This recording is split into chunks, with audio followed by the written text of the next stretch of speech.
Talk about an interesting story. The Food Safety and Standards Authority of India, the FSSAI, wants to crack down on junk food. In a bid to do so, the FSSAI has recommended that there be a higher tax imposed on processed food and sugar-sweetened beverages. Moreover, it's also called for a blanket ban on advertising of junk foods and beverages on children's channels. Surabhi Upadhyay joins us now with more details on this. So, Surabhi, the imposition of additional tax on the purchase of ultra-processed commodities and sugar-sweetened beverages. Now, with the GST, aerated beverages and waters are already under the new GST cess. But this doesn't talk about what quantum, etc., the government is, the FSSAI is recommending. And to be clear, these are recommendations by the food regulator.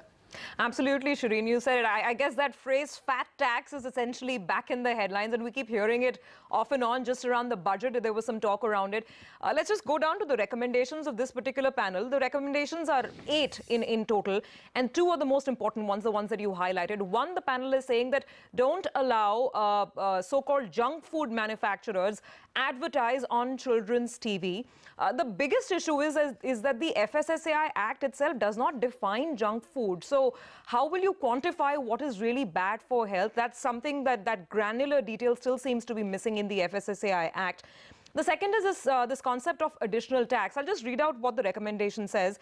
It says additional tax on highly processed commodities and sugar-sweetened beverages, imposing additional tax on the purchase of such commodities with high salt and fat content can be pragmatic to reduce their intake. So very, very sort of amorphous, nothing very substantial. But as you're mentioning, there is the upper ceiling. So above 28%, which is the highest GST rate, there is a 15% cap on cess as far as aerated drinks are concerned. And we know that the likes of Coca-Cola are battling very hard to cap it at 34%. They don't want the entire 15% ceiling to be exhausted. They don't want the tax rate to go above 34%. But what about the likes of Westlife Development, Domino's, Jubilant Foodworks, etc.? That's where this will get interesting because the definitions are completely missing. I don't think it's the advertising ban that would be that much importance to the companies or in terms of the market interpretation. But taxation is going to be a critical area. If some of these food articles get clubbed under the same category as aerated drinks, then it could be a body blow to the industry. But let's not jump the gun because, as you're saying, this is just a recommendation. Though there have been a lot of noises. I was just going through some reports which a couple of doctors at AIMS were also sort of recommending. They were talking about a 20% tax, for instance, on palm oil import, which is a key ingredient for the manufacture of a lot of these products.